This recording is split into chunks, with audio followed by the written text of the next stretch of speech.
Okay, I want to do one of my favorite segments of each week, and that is to recap and analyze the Week 2 AP Top 25 rankings. All that's coming up after the bumper. Don't be cornering me. Hold up. Time. You gotta help me with that corner shit. What's up, kinfolk? It's RJ Young. I am not on the step mill. Consider hitting the like and subscribe button because I upload a video every single day. It's always college football related, sports related. We have a good time. Today, I want to recap the AP Top 25 Week 2 rankings. And man, there's some doozies in here. I also want to remind you, download the RJ Young Show podcast, wherever it is you get your podcast. We upload on Tuesdays and Thursdays and Saturdays to the audio feed. The Saturday podcast is almost certainly going to have an outstanding guest. This week's guest was Quincy Avery. We talk quarterback recruiting. We talk what traits he looks for in quarterbacks and how to build a quarterback. So rate it, leave a 5-star review. If it's a positive review, I will leave it or read it on the live stream shows on Mondays and Wednesdays. There's a link in the description below where you can find that. Also, thank you to all of those folks that showed up to listen to me and Jeff Dickerson on Game Night on ESPN Radio last night, where we talked Lakers, NFL, and college football. It's a lot of fun. I'm having a great time doing that. Okay, let's get into the segment. So the rankings come out with some caveats. Only the teams that are playing or will play college football are being considered. That means no Big Ten or Pac-12 teams were eligible for consideration in the AP Top 25. So Ohio State out, Oregon out, Penn State out, Michigan out, USC, all of them gone, right? But the SEC, that doesn't kick off until September 26th, they get an opportunity. So at number 1, Clemson, they beat Wake Forest soundly. We saw Trevor Lawrence, Travis Etienne do the doggone thing. We expected that to happen. Number 2, Alabama, who's played nobody and will play nobody for the next 2 weeks, still retains that spot of being one of the best in college football. If for no other reason than we understand what Nick Saban is, we know who Patrick Surtain, Devontae Smith, Jalen Waddle, Najee Harris, Alex Leatherwood are. Number 3, Oklahoma, moving up from number 5 to number 3 after beating FCS Missouri State 48-0. Spencer Rattler threw for 290 yards, completed 14 of 17 passes for 4 TDs. Marvin Mims showed out, Seth McGowan showed out, Marcus Major looked good, and the defense shut out an opponent. In the first time in the Alex Grinch era, allowed just 135 yards of offense while putting up over 600.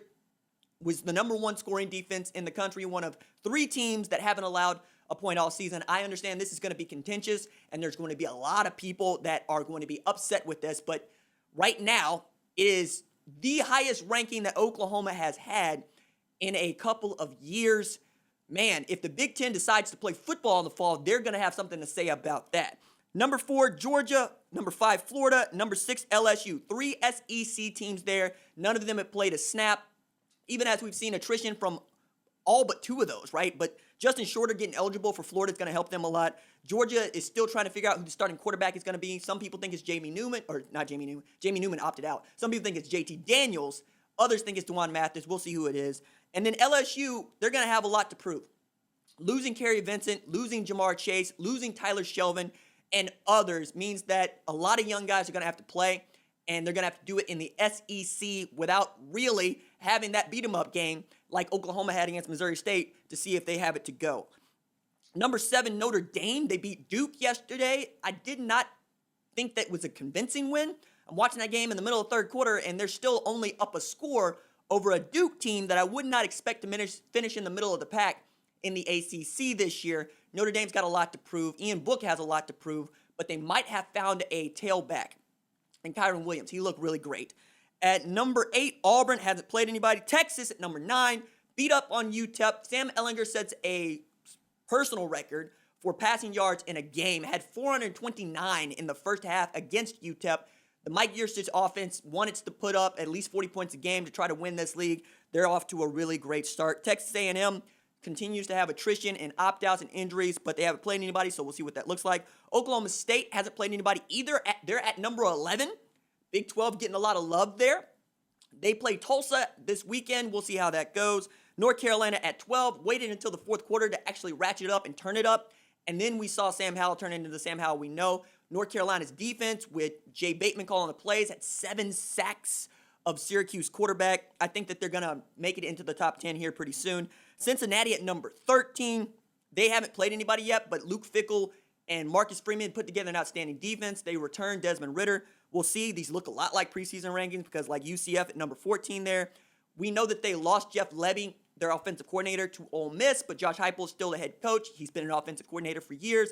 They ought to be okay with Dylan Gabriel or Mackenzie Milton as their starting quarterback. We get number 15, Tennessee. Again, hasn't played anybody. We'll see how that goes for them.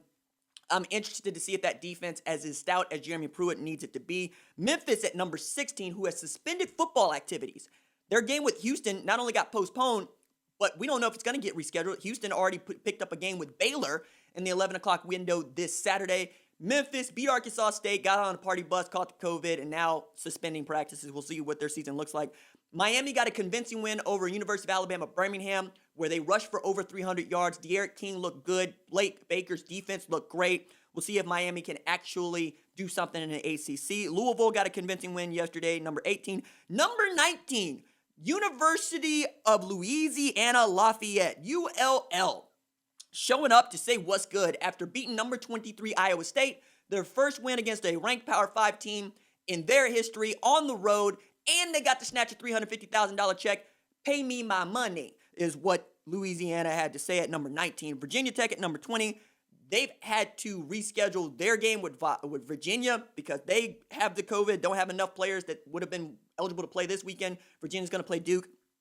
Brigham Young at number 21 beat up on a Navy team that had not tackled before they played that game against those grown men with teenagers at BYU. Brigham Young has an opportunity to run the table here. They got a really big game coming up against Army that I really wanted to see. Army at number 22. They're averaging 388 yards rushing per game. They beat up on Middle Tennessee. They beat up on ULM. They don't really play anybody, but you know, if they run the table, they run the table. Kentucky at number 23, getting some love there. One of the real middle-tier teams in the SEC. Shows you how deep the SEC is. 24, Appalachian State gets a pretty decent win yesterday against Charlotte. The Sun Belt showing out. Pittsburgh at number 25 had a running clock against Austin Peay and put up a bunch of yards and didn't allow any points against the Governors. Others receiving votes include Baylor, West Virginia, Georgia Tech, Texas Christian, Virginia, Arkansas State, Southern Methodist, Iowa State, Mississippi, Boise State, South Florida, Ole Miss, Texas Tech, UAB, Missouri, Air Force, Florida State, Marshall, and Houston. What we are seeing is we're running out of good teams here. There are only 76 teams that are playing FBS football today. We'll see what the Big Ten vote actually ends up being. But what I found to be most interesting about that is, like, once you get past 15, it's really difficult to say who's doing what, especially knowing that, like, half the teams that are ranked haven't played a game yet.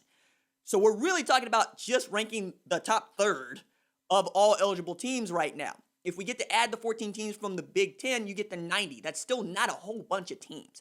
So we'll see what happens on that front, but I know that Oklahoma fans are going to enjoy being ranked number 3 in the country because they got a bye week before they go out to play Kansas State. They get Kansas State at home. So we are feeling really great about the Spencer Rattler experience and the tools he has around him. Can't wait to see the SEC start cannibalizing each other because they're going to have to learn how the Big 12 has lived the last 4 years in the round-robin format. Should be a lot of fun. All right, that's it for me. Doses.